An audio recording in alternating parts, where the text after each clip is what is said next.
الرحیم۔ آج انشاءاللہ عز و جل سورہ زلزال، اس کا ترجمہ اور اس کی تفسیر بیان کی جائے گی۔ بسم اللہ الرحمن الرحیم۔ اذا زلزلت الارض زلزالہا، جب زمین تھر تھرا دی جائے گی جس طرح اس کا تھر تھرانا ٹھہرا ہے۔ وَأَخْرَجَتِ الْأَرْضُ أَثْقَالَهَا، اور زمین اپنا بوجھ نکال دے گی۔ وَقَالَ الْإِنسَانُ مَا لَهَا، اور انسان کہے گا کہ اس کو کیا ہو گیا۔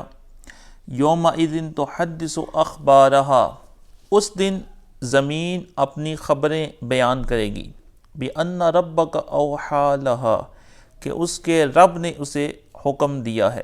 يَوْمَئِذٍ يَصْدُرُ النَّاسُ أَشْتَاتًا لِيُرَوْا أَعْمَالَهُمْ، اس دن يَصْدُرُ النَّاسُ لوگ نکلیں گے، اشتاتن گروہ در گروہ، لِيُرَوْا أَعْمَالَهُمْ تاکہ انہیں دکھائے جائیں ان کے اعمال۔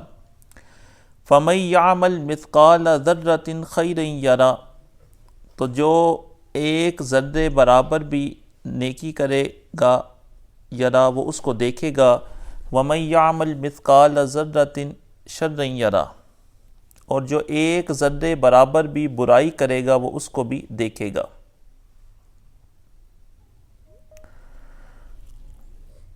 اس صورت مبارکہ کے اندر اللہ رب العزت نے یہ بیان، سورہ زلزال اس صورت کو کہا جاتا ہے۔ زلزال کا معنی ہے زلزلہ۔ اللہ رب العزت نے پچھلی صورت کے اندر دو کیٹیگری بیان فرمائی، ایک مومنین کی اور دوسرا کفار کی۔ فرمایا ان الذین کفروا من اہل الکتاب والمشرکین فی نار جہنم خالدین فیہا اولئک ھم شر البریہ ان الذین آمنوا وعملوا الصالحات اولئک ھم خیر البریہ جزاؤہم عند ربہم جنات عدن تجری من تحتہا الانہار خالدین فیہا ابدا۔ یعنی مومنین کی ایک کیٹیگری بیان کی، پھر کفار کی، کہ مومنین تو انعام و اکرام میں ہوں گے اور کفار ان کو عذاب دیا جائے گا جہنم کے اندر، اس کے اندر ہمیشہ رہیں گے۔ تو یہ ان کے رب کے پاس ان کی جزا ہے کہ اللہ رب العزت ان کو ایسے جزا عطا فرمائے گا۔ تو اس کے اوپر ایک سوال پیدا ہوتا ہے کہ یہ کام کب ہوگا، یہ واقعہ کب وقوع پذیر ہوگا، کب ایسا ہوگا، کب اللہ تعالیٰ مومنین کو جزا عطا فرمائے گا، کب منافقین اور کفار کو سزا عطا فرمائے گا۔ تو اللہ رب العزت نے اس کب کا جواب اس اگلی صورت کے اندر بیان فرما دیا۔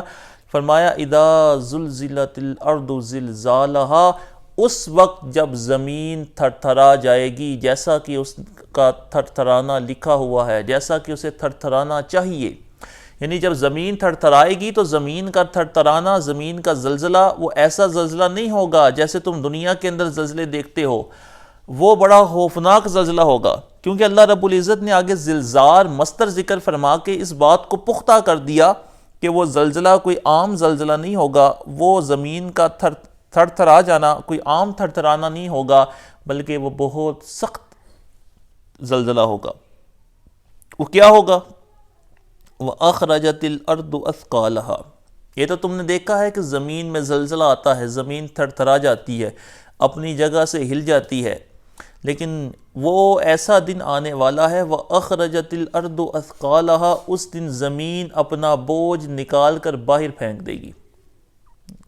یعنی آپ سوچیں کہ اس زلزلے کی کیفیت کیا ہوگی، کہ زلزلہ کوئی عام زلزلہ نہیں رہے گا، اس زلزلے میں صرف زمین نے ہلنا نہیں بلکہ اپنے اندر جو کچھ زمین کے اندر موجود ہے وہ زمین اندر سے نکال کے باہر پھینک دے گی۔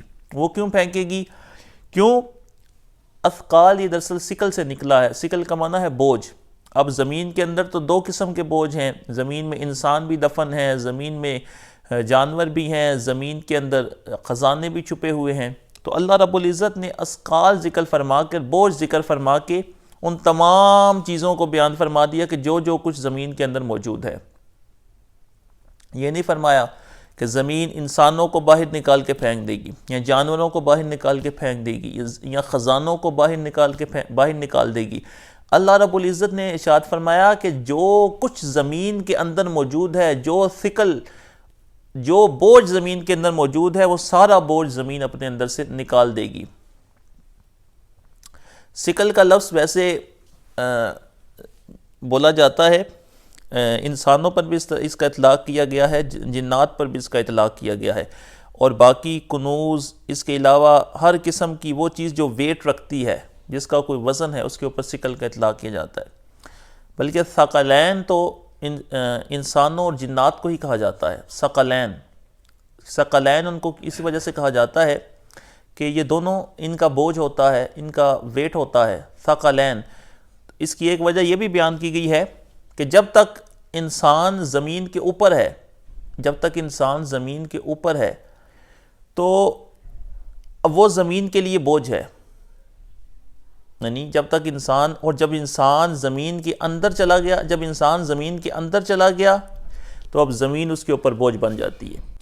وقال الانسان ما لہا، اور اس دن انسان کہے گا ما لہا، اس کو کیا ہو گیا ہے، اس زمین کو کیا ہو گیا ہے۔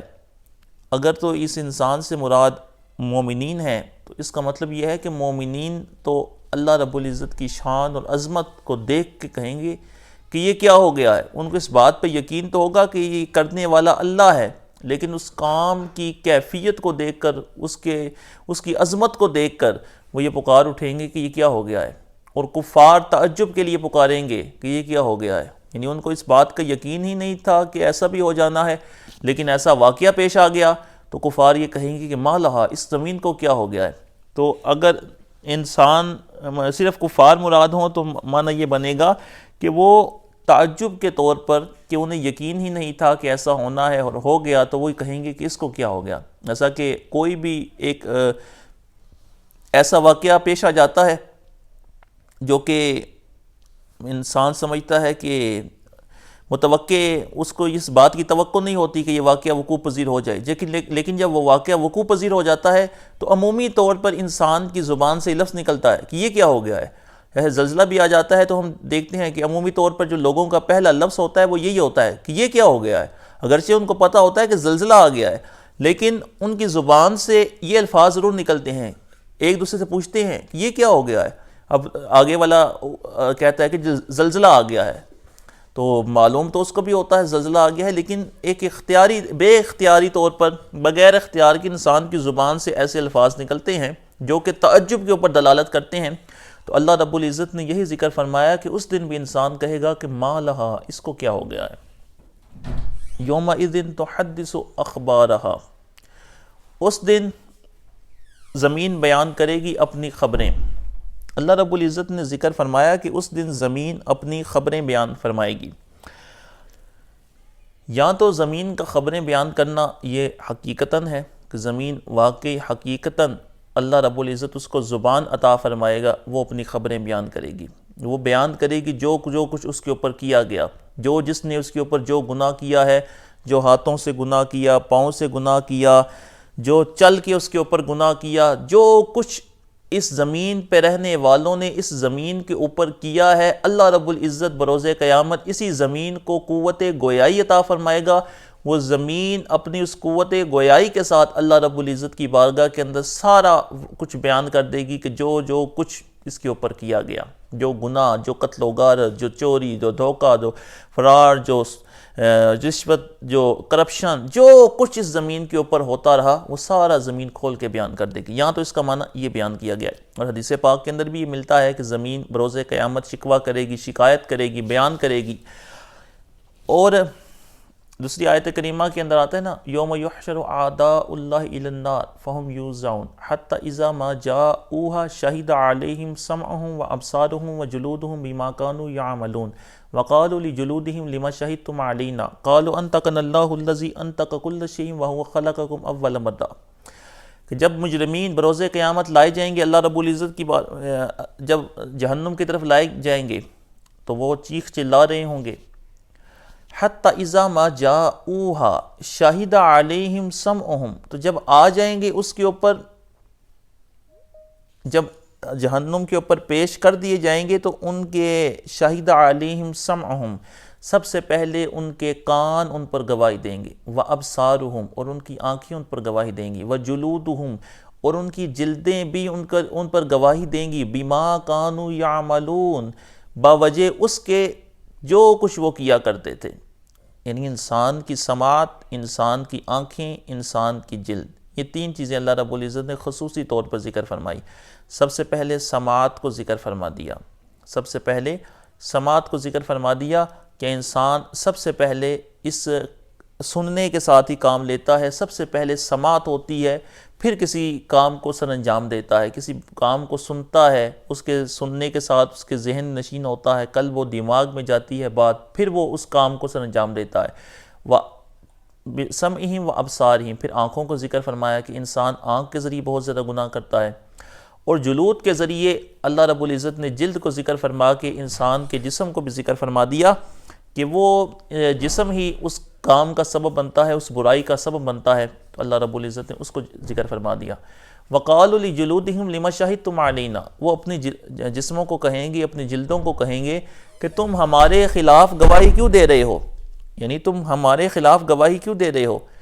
قَالُوا أَنْطَقَنَا اللَّهُ الَّذِي أَنْطَقَ كُلَّ شَيْءٍ، وہ کہیں گے کہ اللہ رب العزت نے ہمیں قوت گویائی عطا فرمائی ہے جس طرح اس نے ہر شے کو قوت گویائی عطا فرمائی ہے۔ اس کا مطلب یہ ہے کہ جن چیزوں کو ہم غیر جاندار سمجھتے ہیں، بے جان سمجھتے ہیں، وہ اشیاء بھی بروز قیامت ہمارے خلاف یا ہمارے حق میں گواہ بن جائیں گی، وہ اشیاء بھی ہمارے خلاف یا ہمارے حق میں گواہ بن جائیں گی۔ یہ جسم اللہ رب العزت نے اس دنیا کے اندر ہمارے تابع کیا ہوا ہے، آنکھیں، کان، پاؤں، یہ ساری چیزیں انسان کے اپنے تابع ہیں، جس طرح چاہتا ہے وہ اس کو ہلاتا ہے، وہ حرکت کرتی ہیں، اور یہ ساری زندگی اس میں گزر جاتی ہے کہ اس کا سارا جسم اس کی پیروی کرتا رہتا ہے۔ لیکن اللہ رب العزت یہ بیان فرما رہا ہے کہ ایک دن وہ بھی آنے والا ہے کہ جن چیزوں کے ساتھ تو گناہ کرتا رہا وہی چیزیں وہ تیرے خلاف ہو جائیں گی، وہ تیرے خلاف اٹھ کھڑی ہوں گی، کہ جن کے ذریعے تو نے گناہ کمایا وہ تیرے خلاف ہو جائیں گی، اور اگر ان کے ذریعے نیکی کمائے گا تو وہ بروز قیامت تیرے حق میں گواہی دیں گی کہ اے اللہ عز و جل، یہ تو ہمارے یہ تو ان اعضاء کے ذریعے نیک کام کرتا رہا، صدقہ و خیرات کرتا رہا، لوگوں کی مدد کرتا رہا، ان ہاتھوں کے ذریعے، پاؤں کے ذریعے چل کے یہ تمام کام سر انجام دیتا رہا، زمین گواہ ہو جائے گی۔ تو یہاں تو مراد یہ ہے کہ حقیقتاً زمین سب کچھ بیان کر دے گی۔ یہاں اس کو علم البیان کے اندر استعارہ کہا جاتا ہے کہ اللہ سبیل المجاز اللہ رب العزت ذکر فرما رہا ہے کہ زمین کو قوت گویائی تو نہیں ملے گی، لیکن زمین ایسا ہی ہے کہ جیسے بیان کر دے گی اپنا حال، یعنی جب زمین پھٹ جائے گی، زلزلہ آ جائے گا، زمین پھٹ گئی ہے، تو اب زمین کا پھٹنا اور زمین کے اوپر زلزلہ آ جانا دراصل زمین کا یہ بتانا ہی ہے کہ وہ اللہ رب العزت کے حکم کے تابع ہے، وہ اللہ رب العزت کا حکم اس کے اوپر غالب ہے، جیسا اس کو رب نے حکم فرمایا ہے ویسا وہ کر رہی ہے، اور یہ زمین کا پھٹ جانا ہی یہ اس بات کو ذکر کر رہا ہے کہ زمین اپنی ساری خبریں دے رہی ہے، زمین اپنی ساری خبریں دے رہی ہے۔ اس کو کہتے ہیں علم البیان میں استعارہ، یعنی مجاز کی ایک قسم ہے، یعنی کوئی بھی لفظ یا تو وہ اپنے حقیقی معنی میں استعمال ہوتا ہے یا مجازی معنی میں استعمال ہوتا ہے۔ اگر اس کو حقیقی معنی میں استعمال کریں تو اس کو کہتے ہیں حقیقت، اگر اس کو اس کے مجازی معنی میں کسی قرینہ کی وجہ سے استعمال کریں اس کو کہتے ہیں مجاز۔ جیسا کہ لفظ اسد ہے، اسد کا ویسے معنی ہوتا ہے شیر، لیکن اسد کا اطلاق انسان پر بھی کیا جاتا ہے، لوگوں کے نام بھی ہوتے ہیں اسد، غضنفر، اسد۔ تو یہ جب اسد ویسے جب بولا جائے اسد، تو اس کو اگر شیر کے لیے استعمال کریں گے، اس شیر کے لیے جس کی ایک دم ہوتی ہے، وہ ایک جانور، تو یہ حقیقت ہے۔ اگر اس کو انسان کے لیے استعمال کریں گے تو یہ مجاز بن جائے گا، لیکن جب انسان کے لیے استعمال کرنا ہے تو اس کے لیے قرینہ ہونا کوئی ضروری ہے، قرینہ ہونا ضروری ہے، کوئی ایسا پوائنٹ ہونا چاہیے جس وجہ سے اس کے ساتھ ذکر کر رہے ہیں۔ ایسے نہیں آپ کہہ رہے ہیں کہ اسد گھاس کھا رہا ہے، اسد گھاس کھا رہا ہے، اور آپ کی مراد یہ ہے کہ میری تو مراد تھی فلاں بندہ گھاس کھا رہا ہے، تو اب فلاں بندہ تھوڑی گھاس کھاتا ہے، گھاس تو جانور کھاتا ہے، گھاس تو جانور کھاتا ہے، تو قرینہ ہونا چاہیے۔ آپ اس طرح کہہ سکتے ہیں کہ اسد کھانا کھا رہا ہے، یا کلو آکلا اسد، اسد نے کھایا، یا کلو اسد کھاتا ہے، تو اب یہ قرینہ ہے کہ اس سے مراد ہو سکتا ہے کہ اسد نامی آدمی مراد ہو، لیکن جب بندہ یہ کہے کہ اسد چارہ کھاتا ہے، اسد گھاس کھاتا ہے، اسد ونڈا کھاتا ہے، اسد فلاں یعنی جو جانوروں کی خوراک ہے اس کو ذکر کر کے بندہ کہے کہ میری مراد تو یہ تھی، تو وہ قبول نہیں کیا جائے گا۔ مجاز کے لیے قرینہ کا ہونا ضروری ہے۔ تو مجاز کی ہی ایک قسم ہے، جب مجاز کے اندر تشبیہ کا علاقہ پایا جائے تو اس کو کہتے ہیں استعارہ، اگر تشبیہ کا علاقہ نہ پایا جائے تو اس کو کہتے ہیں مجاز مرسل۔ یومئذ تحدث اخبارہا، اس دن زمین اپنی ساری خبریں بیان کر دے گی۔ کیوں؟ بِأَنَّ رَبَّكَ أَوْحَىٰ لَهَا، با سببیہ ہے، اس وجہ سے کہ اس کے رب نے اسے حکم دیا ہے، اس کے وجہ سے کہ اس کے رب نے اس کو حکم دیا ہے۔ اللہ رب العزت یہ بیان کرنا چاہ رہا ہے کہ اس کی حکومت ہر شے پہ غالب ہے۔ وہ دن آنے والا ہے جب وہ آج بھی اس کی حکومت ہر شے پہ غالب ہے، لیکن اس دنیا میں تو صرف مومنین مسلمان اس کی حکومت، اس کی سلطنت کو مانتے ہیں، اس کا یقین رکھتے ہیں، لیکن ایک ایسا دن آنے والا ہے کہ کفار بھی اس کی عظمت کے معترف ہو جائیں گے۔ کفار بھی جب دیکھیں گے کہ اللہ رب العزت کتنا عظیم ہے، اس کی جباری اور قہاری اور اس کی ہر شے پر حکومت نافذ ہونا، اس بات کو دیکھیں گے تو وہ بھی اس بات کا یقین کر لیں گے کہ واقعی یہ بڑی عظمتوں والا، بڑی قدرتوں والا رب ہے۔ بِأَنَّ رَبَّكَ أَوْحَىٰ لَهَا، کیوں کیا ہے اس نے ایسا؟ کیونکہ اس کے رب نے اسے حکم دیا ہے۔ اوحا لہا، اللہ رب العزت نے یہاں اوحا کا لفظ استعمال فرمایا۔ اوحا یوحی ایحان، یہ وحی کے معنی میں استعمال ہوتا ہے۔ وحی کا معنی، وحی تو اللہ کے نبیوں کو کی جاتی ہے، اللہ کے رسولوں کو کی جاتی ہے۔ یہاں اللہ رب العزت نے زمین کے لیے وحی کا لفظ کیوں استعمال فرمایا؟ وحی تو اللہ کے رسول، اللہ کے نبیوں کے ساتھ خاص ہے۔ تو دراصل وحی بھی ایک لفظ مشترک ہے، اس کے کئی معنی ہیں، اس کا صرف معنی یہ اللہ کے انبیاء اور رسولوں کے ساتھ خاص نہیں ہے، بلکہ وحی کا معنی ہوتا ہے پیغام بھیجنا۔ اوحا یوحی حان یعنی پیغام بھیجنا، کسی کو حکم دینا۔ جیسے دوسری آیت مبارکہ میں ارشاد فرمایا وَأَوْحَىٰ رَبُّكَ إِلَى النَّخْلِ أَنِ اتَّخِذِي مِنَ الْجِبَالِ بُيُوتًا وَمِنَ الشَّجَرِ وَمِمَّا يَعْرِشُونَ، تیرے رب نے وحی کی کس کی طرف؟ شہد کی مکھی کی طرف۔ تو یہاں بھی وحی اس معنی میں ہے کہ اللہ رب العزت نے اس کے دل میں اس بات کو القاء کیا۔ وحی اس معنی میں ہے کہ اس کے دل میں یہ بات ڈالی کہ تو یہ کام سر انجام دے۔ تو یہاں بھی یہی مراد ہے، وحی کا معنی ہے حکم دیا اللہ رب العزت نے زمین کو۔ بِأَنَّ رَبَّكَ أَوْحَىٰ لَهَا، یہ لہا میں جو لام ہے، یہ لام یا تو تعلیل کا ہے یا لام الہ کے معنی میں ہے، کہ اس طرح بنے گا کہ بِأَنَّ رَبَّكَ أَوْحَىٰ إِلَيْهَا، یعنی لام الہ کے معنی میں ہوگا کہ اللہ رب العزت نے اس کی طرف وحی کی، یعنی اس کو یہ پیغام دیا۔ اس وجہ سے کیوں وہ خبریں بیان کر رہی ہے، اس کا سبب یہ بنا ہے کہ اللہ نے حکم دیا ہے، تو جب اللہ نے حکم دیا ہے تو اس نے کرنا ہی کرنا ہے۔ یومئذ یصدر الناس اشتاتا، اللہ رب العزت فرماتا ہے کہ اس دن لوگ ہو جائیں گے، یصدر الناس لوگ نکلیں گے، اشتاتن، اشتاتن کا معنی ہے گروہ گروہ، فرقہ فرقہ بن کے، یعنی اللہ رب العزت نے جب قیامت کا منظر ہوگا، اللہ رب العزت قیامت کے منظر کو ذکر فرما رہا ہے، قیامت کا منظر ہوگا تو جو پہلا نفخہ اولا جس کو کہا جاتا ہے، نفخہ اولا جس میں حضرت اسرافیل علیہ السلام سور پھونکیں گے، تو سور پھونکنے کی وجہ سے وَنُفِخَ فِي الصُّورِ فَصَعِقَ مَن فِي السَّمَاوَاتِ وَمَن فِي الْأَرْضِ، اللہ رب العزت نے فرمایا کہ جب سور پھونکا جائے گا تو بے ہوش ہو جائیں گے جو کچھ آسمان و زمین میں ہے، یعنی جو کچھ آسمان و زمین میں ہے سب کو وفات دے دی جائے گی۔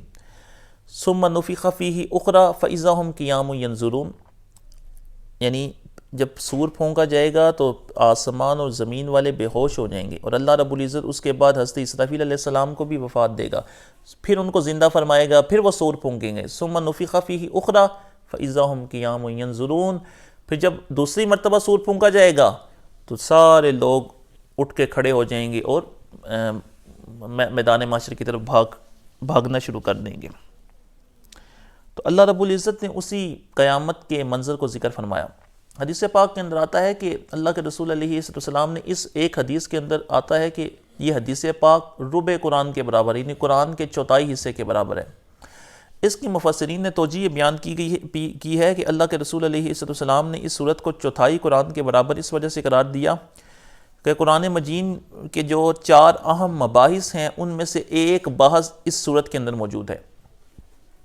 اللہ رب العزت کی توحید، رسالت، اور تیسری چیز ہے قیامت۔ توحید، رسالت اور قیامت، اور اس کے بعد ہے اٹھنا، بعث، یعنی ایک ہے بعث، اٹھنا قیامت کے بعد، اور پھر قیامت کے بعد جو بھی واقعات ہیں، حشر و نشر، پل صراط، ان تمام کا تعلق چونکہ قیامت کے بعد کے ساتھ ہے، تو اس وجہ سے یہ سورت چوتھائی قرآن کے برابر اس وجہ سے قرار دیا کہ قرآن مجید کا جو کہ مباحث کا چوتھا حصہ وہ اس ایک سورت کے اندر اللہ رب العزت نے اس کا تذکرہ فرمایا۔ اور ایک دوسری حدیث کے اندر اس سورت مبارکہ کو نصف قرآن کے برابر قرار دیا گیا ہے کہ نصف قرآن کے برابر ہے۔ اس کی وجہ مفسرین نے یہ ذکر فرمائی کہ قرآن مجید اگر اس کو نصف قرآن کے برابر کہا جائے تو قرآن مجید میں 2 قسم کے احکام ہیں، ایک دنیا کے احکام ہیں، دوسرے آخرت کے احکام ہیں۔ اللہ رب العزت نے اس سورت مبارکہ کے اندر جو احکام ذکر فرمائے ہیں ان کا تعلق آخرت کے ساتھ ہے۔ قرآن مجید میں 2 طرح کے احکام بیان ہوئے ہیں، یا تو ان کا تعلق دنیا کے ساتھ ہوگا یا آخرت کے ساتھ ہوگا۔ تو اللہ رب العزت نے اس صورت کے اندر چونکہ آخرت کے احکام بیان فرمائے تو اس وجہ سے یہ قرآن مجید کے احکام کا نصف قرار پائے گا۔ یومئذ یصدر الناس اشتاتا، اس دن لوگ نکلیں گے گروہ در گروہ۔ اب اللہ رب العزت نے گروہ در گروہ ذکر کیوں فرمایا کہ لوگ گروہ در گروہ نکلیں گے، اکٹھے کیوں نہیں نکلیں گے؟ اس کی وجہ مفسرین نے یہ ذکر فرمائی کہ جو قبروں سے نکلنے والے ہیں وہ 2 قسم کے لوگ ہیں، مومنین بھی ہیں اور کفار بھی ہیں۔ تو اللہ رب العزت مومنین اور کفار کو یکجا نہیں فرمائے گا، یعنی مومنین اور کفار کی ایک صف نہیں بنائے گی کہ وہ اکٹھے نہیں چلیں گے، ایک لائن میں نہیں چلیں گے، بلکہ مومنین کی علیحدہ صف ہوگی، وہ علیحدہ پہچانے جائیں گے کہ یہ واقعی ایمان والے ہیں، ان کی نشانیاں ہوں گی، یوم تبیض وجوہ و تسود وجوہ، اور کچھ اس دن چہرے چمک رہے ہوں گے، کچھ اس دن چہرے کالے پڑ جائیں گے۔ فَأَمَّا الَّذِينَ ابْيَضَّتْ وُجُوهُمْ فَفِي رَحْمَةِ اللَّهِ، جن کے چہرے چمک رہے ہوں گے وہ تو اللہ کی رحمت میں ہوں گے۔ وَأَمَّا الَّذِينَ اسْوَدَّتْ وُجُوهُمْ، اور جن کے چہرے کالے پڑ گئے ہیں وہ اللہ کے غضب میں ہوں گے۔ تو اس وجہ سے اللہ رب العزت نے فرمایا کہ لوگ گروہ در گروہ ہو جائیں گے، ان کا مومنین کا گروہ یا تو علیحدہ بن جائے گا اور کفار کا گروہ علیحدہ بن جائے گا۔ اس وجہ سے فرمایا اشتاتا، گروہ در گروہ، لیروا اعمالہم، تاکہ وہ اپنے اعمال کو دیکھیں۔ اللہ رب العزت نے یہاں ذکر فرمایا کہ لوگ اس دن، وہ دن آنے والا ہے کہ جب اللہ رب العزت لوگوں کو ان کی قبروں سے نکالے گا گروہ در گروہ، اور وہ میدان محشر میں چلیں گے۔ کیوں؟ تاکہ اللہ رب العزت ان کو ان کے اعمال دکھلائے۔ تو سوال یہ پیدا ہوتا ہے کہ اعمال تو ایک عرضی چیز ہے، ہم جو بھی عبادات کرتے ہیں، جو بھی نیک اعمال کرتے ہیں،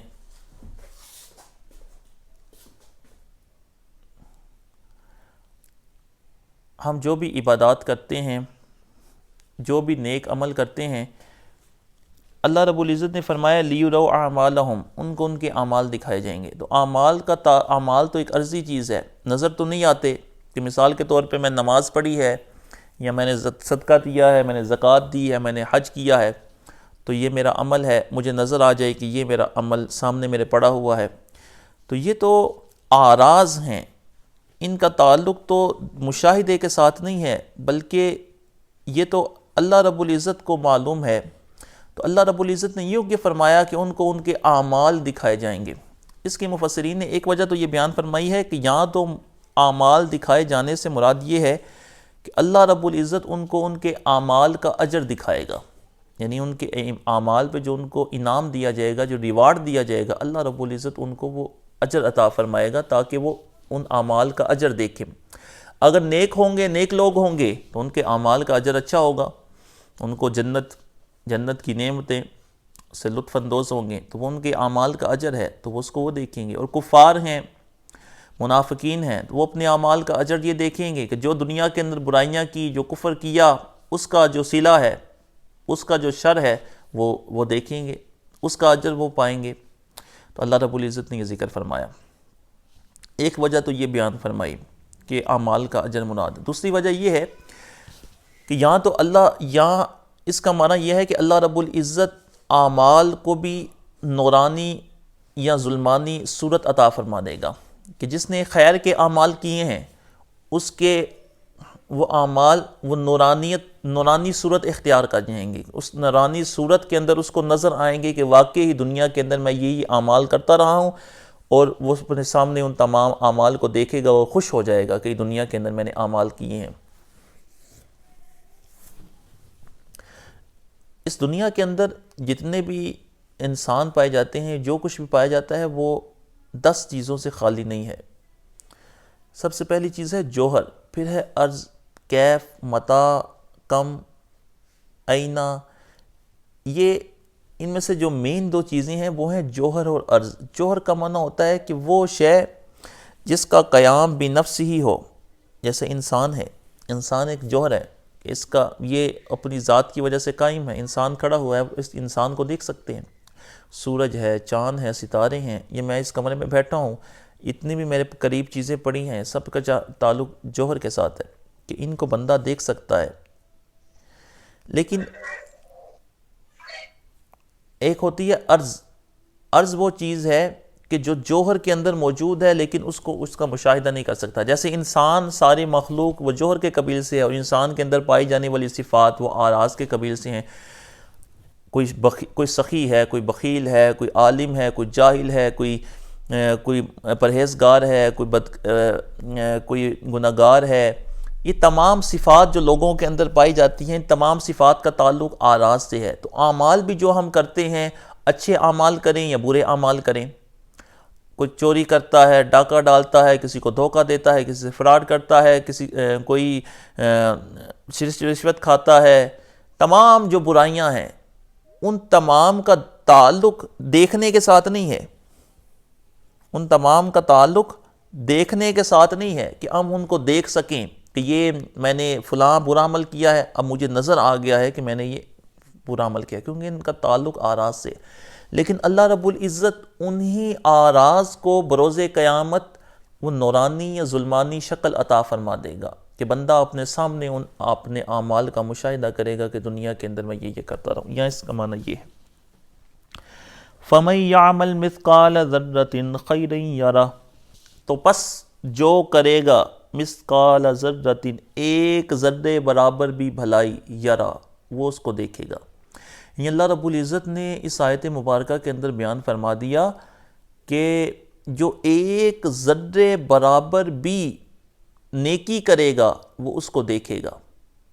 وَمَن يَعْمَلْ مِثْقَالَ ذَرَّةٍ شَرًّا يَرَهُ، اور جو ایک ذرے برابر بھی برائی کرے گا وہ اس کو بھی دیکھے گا۔ یہ آیت کریمہ مومنین کو جھنجھوڑ دینے والی ہے، یعنی اللہ رب العزت نے یہ بیان فرما دیا کہ چھوٹی سے چھوٹی نیکی کو بھی حقیر نہ سمجھو۔ ہمارے ہاں کیا ہوتا ہے، ہم جب کچھ چھوٹا کام ہوتا ہے، چھوٹی نیکی ہوتی ہے تو سمجھتے ہیں کہ اس کو کیا کرنا ہے، کوئی بڑا کام کرتے ہیں، کوئی بڑی نیکی کرتے ہیں۔ تو اللہ رب العزت نے ذکر فرما دیا کہ چھوٹی چھوٹی نیکیاں کرنے سے آراز نہ کرو، ان سے پیچھے نہ ہٹو۔ یہ چھوٹی نیکیاں تمہاری نظر کے اندر ہیں، لیکن جب یہ نیکیاں اللہ رب العزت کی نظر میں بہت بڑی ہیں۔ کیونکہ جب تم یہ نیکیاں کرو گے فَمَن يَعْمَلْ مِثْقَالَ ذَرَّةٍ، اگرچہ ایک ذرے برابر بھی نیکی ہوگی تو بروز قیامت تم اس کو بھی اپنے پلڑے کے اندر پاؤ گے۔ وہ دیکھو گے کہ بروز قیامت میں نے دنیا کے اندر ذرے کے برابر بھی نیکی کی تھی، میں نے راستے سے پتھر ہٹا دیا تھا، میں نے کسی کو راستہ بتا دیا تھا، میں کسی سے مسکرا کے بولا تھا، میں کسی سے خوش اخلاقی سے پیش آیا تھا، میں نے کسی کی بری بد اخلاقی کے باوجود بھی اس کو اچھے اخلاق سے جواب دیا تھا، میں کسی کے ساتھ لڑا نہیں، کسی سے جھگڑا نہیں، صبر برداشت کا دامن تھامے رکھا۔ یہ ہماری نظر میں چھوٹے چھوٹے کام ہیں، لیکن اللہ رب العزت فرما رہا ہے کہ ایک ذرے برابر بھی خیر کرے گا تو روز قیامت اس کو تو اپنے میزان میں پائے گا۔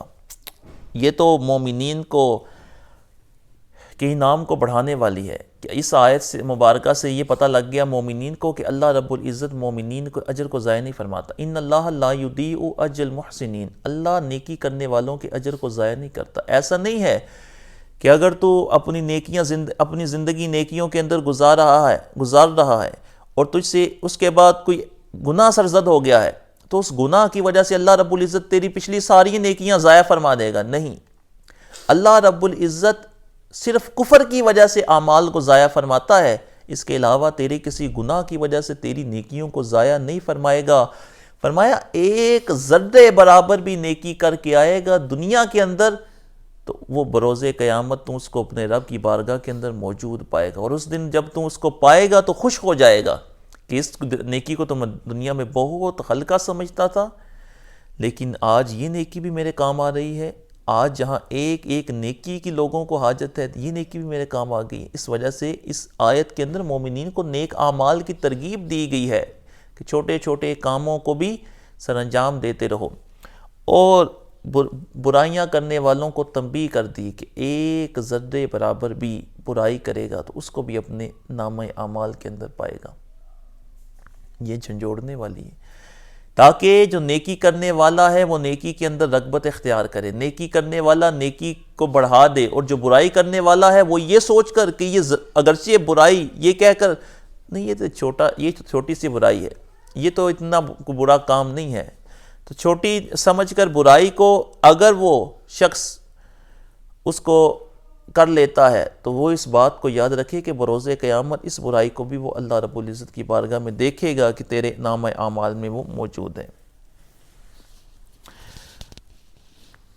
اللہ رب العزت ہم سب کو عمل کی توفیق عطا فرمائے.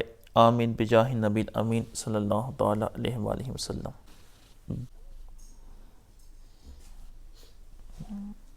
ماشاءاللہ مفتی صاحب آپ کی بھی شرکت ہوگی ہے. جی میں شروع سے بیٹھا ہوں. جب بھی آپ نے ماشاءاللہ اتنا اچھا بیان فرمایا ان کو، یہ ہمارے بھائیوں کو سب کو پتہ ہونا چاہیے کہ جب انسان کوئی گناہ کے لیے سوچتا ہے، جب تک وہ گناہ کر نہ لے تب تک تو لکھنے کا حکم نہیں ہے، اور نیکی فقط سوچی ہے تو لکھی گئی، جب لکھی گئی تو مٹے گی نہیں، اور جب اس کو عمل کر دیا تو پھر 10 گناہ، اور 10 گناہ سے 70 سے 700، اور پھر 700 سے بھی زیادہ. یہ تو اللہ رب العزت کی شان ہے عطا فرمانے کی. بے شک. جب صحابہ کرام نے پوچھا نا اللہ کے رسول علیہ السلام سے اسی آیت مبارکہ کے بارے میں تو حضور نے فرمایا، تو صدیق اکبر نے عرض کی کہ یا رسول اللہ ہر برائی لکھی جائے گی، ہر برائی میں اپنی اللہ کی بارگاہ کے اندر وہاں دیکھوں گا اپنی ہر برائی کو؟ تو اللہ کے رسول علیہ السلام نے ان کی دلجوئی کے لیے، ایک روایت کے اندر حضرت ابو سعید خدری رضی اللہ تعالیٰ عنہ کے الفاظ ہیں، دوسری روایت کے اندر حضرت صدیق اکبر کے الفاظ ہیں، فرمایا کہ فَإِنَّ الْحَسَنَ بِعَشْرِ أَمْثَالِهَا، کہ جو نیکی ہے وہ اس کے مثل 10 گنا ہے، یعنی اس کا اجر جو ہے وہ 10 گنا ہے. من جاء بالحسنہ فلہ عشر امثالہا، جو ایک نیکی لے کے آئے گا اس کو 10 گنا اس کا اجر دیا جائے گا. لیکن ومن جاء بالسیئہ فلا یجزی الا مثلہا، اور جو برائی لے کے آئے گا اس کو اسی کا مثل، یعنی اگر برائی ایک کی ہے تو اس کا ایک ہی اس کا عذاب ہے یا اس کا ایک ہی گناہ ہے، لیکن نیکی لے کے آیا ہے تو اس کو اللہ رب العزت 10 گنا بڑھا دے گا. اور جو برائی کی ہے اگر ایک کی ہے تو اس کا اگر بغیر توبہ کے بھی دنیا سے چلا گیا ہے تو اس کا عذاب اور عقاب وہ ایک ہی برائی کا لکھا جائے گا، اور اگر توبہ کر کے گیا ہے تو پھر تو وہ برائی بھی ختم ہو گئی ہے. یہ اللہ رب العزت کی کمال رحمت کے اوپر دلالت کر رہی ہے یہ آیت کریمہ بھی، کہ صحابہ فرماتے ہیں نا کہ صحابہ فرماتے ہیں کہ یہ آیت جو صحابی تھے جنہوں نے توبہ کی. جی مفتی صاحب فرمائیں. جی آپ فرمائیں، میں سن رہا ہوں. اچھا وہ حدیث پاک ہے کہ جہاں پر ایک صحابی آئے، انہوں نے عرض کیا یا رسول اللہ صلی اللہ علیہ وسلم میں برباد ہو گیا. 4 دفعہ یہ ذکر کیا تو اس کے بعد پھر ان کے اوپر حد لگائی، اور جب ان کو رجم کیا گیا تو پھر وہاں پر کچھ 2 لوگ تھے جنہوں نے یہ منہ سے الفاظ نکالے کہ اگر یہ خاموش رہتا تو کتے کی موت نہ مرتے، نعوذ باللہ. نبی کریم صلی اللہ تعالی علیہ وسلم وہاں سے تشریف لے گئے، سارے صحابہ آگے چلے گئے ان کے ساتھ ساتھ. تو آگے ایک خچر مرا ہوا تھا جس کی ٹانگیں ہوا کی طرف تھی. تو اس وقت نبی کریم صلی اللہ تعالی علیہ وآلہ وسلم نے ارشاد فرمایا وہ کہاں ہے دونوں؟ تو انہوں نے عرض کیا کہ یا رسول اللہ صلی اللہ علیہ وسلم ہم ادھر ہیں. فرمایا ادھر آؤ، اور کہا کہ تم نے غیبت کی جبکہ میں دیکھ رہا ہوں وہ جنت کی نہر میں ڈبکیاں لگا رہے ہیں. یعنی جو بندہ دنیا میں توبہ کرتا ہے اور اس کو رجم کر دیا جائے، اس کے لیے دنیا میں سزا مکمل ہو جاتی ہے، قیامت کے لیے اس کے لیے بخشش کا ذریعہ بن جاتی ہے. اور یہ زنا کے اوپر تھا اور اس پر اس کی اتنی شان ہے، تو یہاں پر تو پھر چھوٹے چھوٹے گناہ تو اللہ رب العزت ویسے ہی معاف فرما دیں گے. بے شک اس آیت کے اندر بے شک مومنین کو کہ اجر کو بیان کیا اور تنبیہ بھی فرما دی برائی کرنے والوں کو دونوں. اسی وجہ سے صحابہ فرماتے ہیں کہ ہم اس آیت مبارکہ کو ہم یہ سمجھا کرتے تھے کہ یہ آیت مبارکہ قرآن مجید میں سب سے زیادہ خوف دلا دینے والی آیت ہے. وَمَن يَعْمَلْ مِثْقَالَ ذَرَّةٍ شَرًّا يَرَهُ. لیکن جب یہ آیت کریمہ نازل ہوئی کہ قُلْ يَا عِبَادِيَ الَّذِينَ أَسْرَفُوا عَلَىٰ أَنفُسِهِمْ لَا تَقْنَطُوا مِن رَحْمَةِ اللَّهِ، تو ہمیں اطمینان ہو گیا، ان اللہ یغفر الذنوب جميعا، ہمارے دلوں کو سکون ہو گیا. ماشاءاللہ. جی جناب. بے شک ماشاءاللہ جی ماشاءاللہ، اس میں کچھ شک نہیں. جزاک اللہ جناب. ماشاءاللہ آپ بہت محنت فرما رہے ہیں جناب مولانا، آپ بہت محنت فرما رہے ہیں ماشاءاللہ سے، اور بہت اچھا بیان فرما رہے ہیں. جزاک اللہ مفتی اللہ صاحب. تعالیٰ آپ کے علم میں عمل میں اور برکتیں اور رحمتیں عطا فرمائے. آمین آمین آمین. جزاک اللہ، بہت شکریہ حضور. جزاک اللہ. اس کے علاوہ کوئی بھائی سوال کرنا چاہیں تو کر سکتے ہیں، پھر ہم کلاس کو آج تھوڑا جلدی اینڈ کر دیتے ہیں. سر السلام علیکم. وعلیکم السلام. جی وعلیکم السلام ورحمۃ اللہ. سوال تو کوئی نہیں کرنا، بس میں نے نا آپ کا شکریہ بھی ادا کر رہا ہوں اور دعا بھی اللہ تعالیٰ سے کرتا ہوں کہ اللہ تعالیٰ آپ کو جزائے خیر دے. آپ ہمیں اتنا اچھا علم دے رہے. اور بس تھوڑا سا یہ معلوم کرنا تھا کہ کوئی ایسی وہ بک وغیرہ یا بتا دیجیے جسے ہم پڑھیں اور ہمارے علم میں ذرا اضافہ ہو قرآن سے متعلق. ہاں کوئی تفسیر بتا دوں؟ جی تفسیریں تو آپ کو وہ سینڈ کی تھی نا، وہ کافی ساری تفسیریں ہیں. میں نے تو گروپ میں وہ لنک سینڈ کیے تھے پلے اسٹور سے ڈاؤن لوڈ کر کے، تو اس میں سے دیکھ لیں، آپ کو جو بہتر لگتی ہے آسان لگتی ہے اس میں سے مطالعہ کریں. میں نے علامہ غلام رسول سعیدی کی تفسیر ہے تبیان القرآن کے نام سے، اس کا تذکرہ کیا تھا کہ اس کا مطالعہ کریں، وہ کافی ماشاءاللہ تفصیل سے تفصیل لکھی ہے اور اچھی ہے. مولانا کیا نام بتایا آپ نے؟ غلام رسول سعیدی. ہاں غلام رسول سعیدی صاحب کا جو وہ میرے پاس تو لنک نہیں آیا، میرے پاس تو آئے تھے، اس میں کچھ وہ مسائل وغیرہ کے بارے میں نا بتا رہے تھے، کوئی مسائل وغیرہ کے بارے میں، وہ کیا نام ہے پی ایف ڈی کے اوپر آئی ہوئی تھی.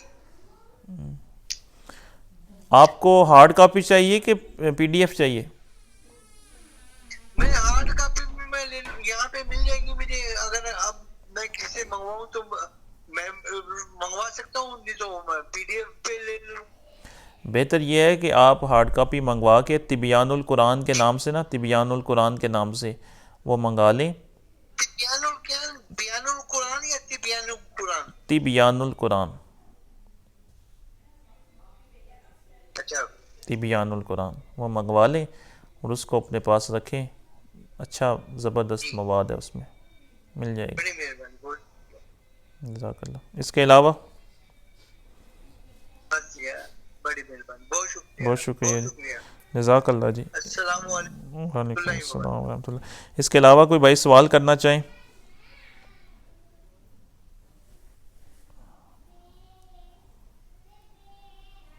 چلیں یہی بتا دیں کہ آپ کو کورس کیسا لگ رہا ہے، اچھا جا رہا ہے، کوئی سوال نہیں بھی ہے؟ کورس ٹھیک جا رہا ہے، نہیں ٹھیک جا رہا، سمجھ آ رہی ہے؟ زبردست ہے، بہت اعلیٰ ہے. بس ہمارے کچھ طلباء تھوڑے سے دور ہیں، وہ بھی انشاءاللہ تعالیٰ آ جائیں گے بیچ میں. تو یہ تھوڑا سا فرمائیں کہ یہ ہفتے میں 15 دن بعد حاضری کا تھوڑا سا ہو، کافی ایبسنٹ ہے بیچ میں. تو ایسی ایبسنس نہیں ہونی چاہیے. اب تو مجھے پتہ لگ گیا ہے کہ کون کون آتا ہے کون کون نہیں آتا. اتنے مجھے تجربہ ہو گیا کہ میں ہی تو وہ ایڈمٹ کرتا ہوں نا، تو میں دیکھتا ہوں کہ ایک تعداد ہے جو روزانہ کی بیس پہ آ رہی ہے، اور میں پہلے دیکھتا ہوں پھر ان کو ایڈ کرتا ہوں. اور جو آ رہے ہیں ماشاءاللہ وہ استقامت کے ساتھ آ رہے ہیں. جی ماشاء اللہ جی بالکل لگتی ہے ماشاء ہاں، اللہ. جو آ رہے ہیں وہ استقامت کے ساتھ آ رہے ہیں، اور جو نہیں آ رہے تو وہ میرے خیال سے کوئی تو ایسے ہیں جو ایک دن بھی نہیں آئے. ہاں جی، تو ان کو آپ دیکھیں، ان کو اور ایک ہفتہ دیکھیں، 15 دن دیکھیں، اس کے بعد انہوں نے کہا جی ٹھیک ہے جو میں گون ہو، کیونکہ دین کو ہم اتنا نیچے تو نہیں کر سکتے نا. چلیں، وہ ہو سکتا ہے یہ سوچتے ہوں کہ ہم یوٹیوب پہ دیکھ لیں. وعلیکم السلام ورحمۃ اللہ.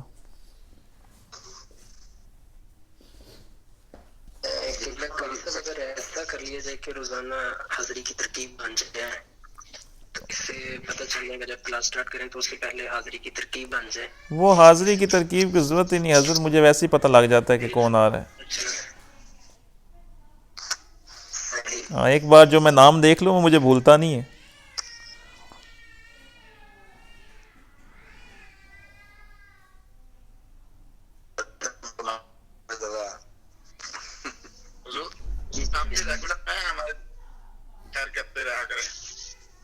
جی جی میں نہیں، آپ کچھ ماشاء اللہ سارے ہیں جو ہیں، ان کی نہیں بات ہو رہی، یہ ایبسنٹ والوں کی بات ہو رہی ہے.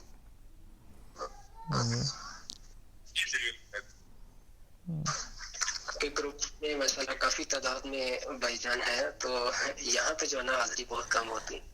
گروپ میں یہ جتنے بھی ہیں نا، یہ اتنے اچھے استاد آپ کو ملے ہیں، آپ یقین کریں کہ آپ خوش کرنا چاہیے اور اللہ کے حضور دعا کرنی چاہیے کہ اس طرح کے اچھے مخلص استاد، جیسے کہ مولانا صاحب آپ کو بیان فرماتے سمجھاتے ہیں، اور جو لوگ قرآن کو نگلیکٹ کر کے گھر میں بیٹھے ہوئے ہیں، یہ حقیقت بات ہے، یہ اپنا لاس کر رہے ہیں.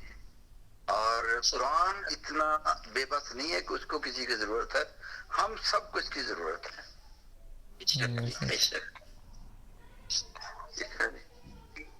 ٹھیک ہے مولانا، بہت شکریہ، جزاک اللہ عمر صاحب، جزاک اللہ، بہت شکریہ آپ نے شرکت فرمائی. وعلیکم السلام. میں بات ایک بتانا چاہ رہا ہوں اپنے دل کی. جی جی جناب. جی میں جی بتا. 2 سال میں اتنا زیادہ بیمار تھا اچھا کہ نا، بس میرے دل میں یہ خیال تھا کہ آخری ٹائم ہے، اتنا بیمار تھا میں. اللہ لیکن یہ ہے کہ اللہ تعالیٰ نے میرے اس قرآن کی برکت سے کہ میں ہے نا، میرا دل میں خواہش یہی تھی کہ ہے نا یار، میں آخری ٹائم میں بھی یہ قرآن کو کوئی علم میں حاصل کر لوں. اللہ تعالیٰ نے قاری صاحب سے ملاقات کروا دی اسی اس کے اوپر کہ پھر سے میں جی اٹھا.